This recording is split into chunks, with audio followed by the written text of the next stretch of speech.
Good morning dear students. આજે આપણે અર્થ વિસ્તારની ચર્ચા કરીશું. અર્થ વિસ્તાર, જેને આપણે વિચાર વિસ્તારના નામે પણ ઓળખીએ છીએ. અર્થ વિસ્તાર અને વિચાર વિસ્તારનો સામાન્ય અર્થ થાય છે કે કોઈ પણ વિચારનો કે પંક્તિનો વિસ્તાર કરવો.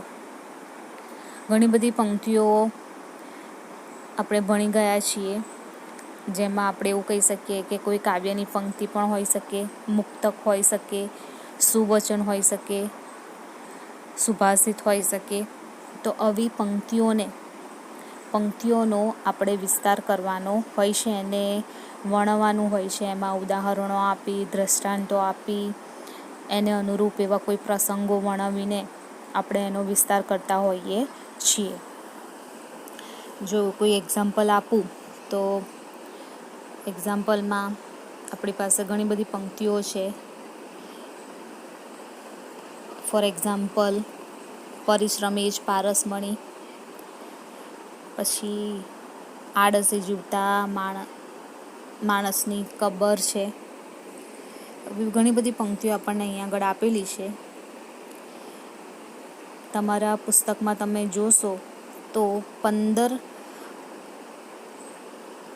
પંક્તિઓ આપેલી છે, જેને એક્ઝામ ટાઈમે આપણે આ 15 પંક્તિઓને ઇમ્પોર્ટન્સ આપી અને તૈયાર કરવાની છે.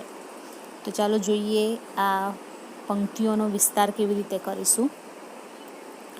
અહીંયા આપણને એનો અર્થ આપેલો છે, ડેફિનેશન આપેલી છે કે કોઈ પંક્તિ કે ગદ્ય ઉક્તિના વિચારને, અર્થને કે મર્મને ખોલીને વિસ્તારીને વર્ણવવું તે અર્થ વિસ્તાર અથવા વિચાર વિસ્તાર. સાહિત્યમાં મુક્તક, સુભાષિત વગેરેમાં ઉત્તમ જીવન સત્ય વર્ણવેલું છે. જ્યારે અર્થ વિસ્તાર કરવામાં આવે છે ત્યારે મર્મરૂપ રહેલા વિચારને, અર્થને ખોલવામાં આવે છે. તેમાં અન્ય દ્રષ્ટાંત, પંક્તિઓ વગેરે મદદરૂપ થાય છે. કોઈ પણ પંક્તિ આપેલી હોય, ગદ્યની ઉક્તિ આપેલી હોય, વાક્ય આપેલું હોય, સુવાક્ય આપેલું હોય, મુક્તક આપેલો હોય, એના અર્થને સમજીને, એના ભાવને સમજીને એને વિસ્તારથી સમજાવવું એટલે એ પંક્તિનો અર્થ વિસ્તાર કે વિચાર વિસ્તાર. સાહિત્યમાં આપણી પાસે મુક્તકો હોય છે, સુભાષિત હોય છે, અને આ બધામાં જીવન સત્ય છુપાયેલું હોય છે. એટલે એનો મર્મ રૂપે એનો ભાવાર્થ સમજાવીએ ત્યારે એ અર્થ વિસ્તાર બને છે, વિચાર વિસ્તાર બનતો હોય છે.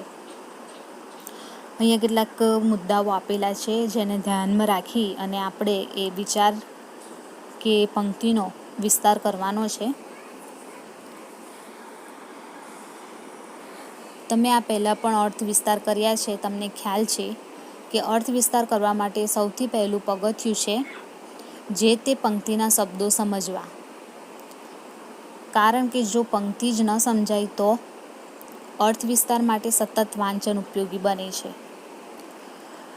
અર્થ વિસ્તાર કરવાનું સૌથી પહેલું પગથિયું છે પંક્તિના શબ્દોને સમજવા. જે તે પંક્તિના શબ્દોને સમજવા અને એને સમજી અને પછી એનો વિસ્તાર કરવો. અને આ અર્થ વિસ્તાર માટે, વિચાર વિસ્તાર માટે કે કોઈ પણ લેખન વિભાગ માટે સૌથી જરૂરી શું છે તો વાંચન. સતત વાંચન કરવાથી આપણે સારામાં સારો નિબંધ પણ લખી શકીએ છીએ, આપણે સારામાં સારો પંક્તિઓને સમજાવી શકીએ છીએ. એટલા માટે બહોળું વાંચન હોવું ખૂબ જ જરૂરી છે. હવે મુદ્દાઓ આપેલા છે. અપાયેલી પંક્તિને ધ્યાનપૂર્વક વાંચો. 2 વાર 3 વાર વાંચો. તમને જે પંક્તિઓ આપેલી છે એ પંક્તિઓને તમારે 2 વખત 3 વખત વાંચવાની છે, જ્યાં સુધી તમને એનો ભાવાર્થ સમજાય નહીં ત્યાં સુધી.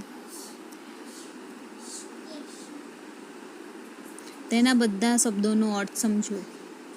શક્ય છે એકાદ શબ્દ ન સમજાય, પણ જો તેને અવગણીને ચાલો અને એ જ શબ્દ પંક્તિને ખોલવાની ચાવી હોય તો મર્મ નહીં પકડાય. આ સંજોગોમાં પંક્તિમાં રહેલા સંદર્ભને ઉકેલવાની કોશિશ કરો. તો ડિયર સ્ટુડન્ટ્સ, અહીં આગળ કહેવા માંગે છે કે પંક્તિમાં આપેલા દરેકે દરેક શબ્દનો અર્થ સમજવો જરૂરી છે, આવડવો જરૂરી છે. કોઈ પણ એક શબ્દને અવગણીને ચાલશો તો આખી પંક્તિનો અર્થ, ભાવાર્થ બદલાઈ શકે છે. એટલે તમારે એનો મર્મ સમજવા માટે, અર્થ સમજવા માટે દરેકે દરેક શબ્દોનો અર્થ આવડવો જરૂરી છે. પંક્તિના વિચારને સમજ્યા બાદ એ અર્થને ખોલવામાં મદદરૂપ થાય તેવા દ્રષ્ટાંતો, પ્રસંગો, વિચારો, અન્ય પંક્તિઓ યાદ કરો અને પંક્તિના મૂળ અર્થની નજીક હોય એવી, મર્મને ઉપયોગી નીવડે તેવી વિગતોનો ઉપયોગ કરીને વિચારોનો વિસ્તાર કરો. હવે પંક્તિનો વિચાર, ભાવાર્થ સમજ્યા પછી તમારે એ પંક્તિઓને વધારે સારી બનાવવા માટે ઉદાહરણો આપીને, એના જેવા જ બીજા કોઈ પ્રસંગો લખીને કે બીજી કોઈ એના જેવી જ અર્થ ધરાવતી પંક્તિઓ લખીને તમે એનો વિસ્તાર કરી શકો છો. અન્ય દ્રષ્ટાંતો કે પંક્તિઓ ટાંકતી વખતે ધ્યાનમાં રાખવું જરૂરી છે કે મૂળ પંક્તિના મર્મથી વિષયાંતર ન થઈ જાય અથવા પંક્તિઓનો અતિરેક ન થાય. અહીં એવું કહેવા માંગે છે કે જ્યારે તમે કોઈ ઉદાહરણનો ઉપયોગ કરો છો અથવા તો બીજી કોઈ પંક્તિઓ ટાંકો છો, એટલે કે લખો છો, ત્યારે એટલું યાદ રાખવાનું છે કે મૂળ પંક્તિનો જે અર્થ છે એ અર્થ જળવાઈ રહે, વિષયાંતર ના થાય. એટલે કે કોઈક એ અર્થ કરતાં બીજો જ કોઈ અર્થ નો તમે વિસ્તાર કરી દીધો તો પણ તમારું એ વિચાર વિસ્તાર યોગ્ય બનશે નહીં. કોઈ પણ પંક્તિઓનો અતિરેક કરવાનો નથી. એટલે કે બહુ તો બહુ તમે એક પંક્તિ વધારે લખી શકો, એને તમે જે પંક્તિનો વિચાર વિસ્તાર કરવાના છો એ પંક્તિને અનુરૂપ એવી બીજી એક પંક્તિ લખી શકાય, પણ વધારે બે ત્રણ વધારે લખવા જશો તો એનો અર્થ બદલાઈ જવાની સંભાવના રહેશે. એટલે કોઈ પણ વસ્તુનો અતિરેક કરવો નહીં, વધારે પંક્તિઓ એડ કરવી નહીં. સુંદર રીતે અર્થ વિસ્તાર કરવાની ક્ષમતા કેળવવાની ઉત્તમ ઉપાય છે વાંચન. લેખનની ગુણવત્તા સતત વાંચનથી વધે છે. તો લેખનની ગુણવત્તા આપણે જાણીએ છીએ કે લેખનની ગુણવત્તા સતત વાંચનથી વધતી હોય છે. એટલે કે વાંચન વધારીને આપણે સારામાં સારું લેખન કરી શકીએ છીએ. પંક્તિ વાંચનનો મહાવરો પણ અર્થ વિસ્તાર કરવામાં મદદરૂપ થઈ શકે. વારંવાર તમે આવી પંક્તિઓ વાંચતા રહો તો પણ એ તમને ખૂબ જ ઉપયોગી નીવડશે. નીચે આવી કેટલીક પંક્તિઓ આપી છે જે જીવનનું રહસ્ય કે જીવનનું કોઈ સનાતન સત્ય વણાયેલું છે. તમે આવી પંક્તિઓ વાંચજો જેથી તમે આવા વિચારોથી પરિચિત થઈ શકો.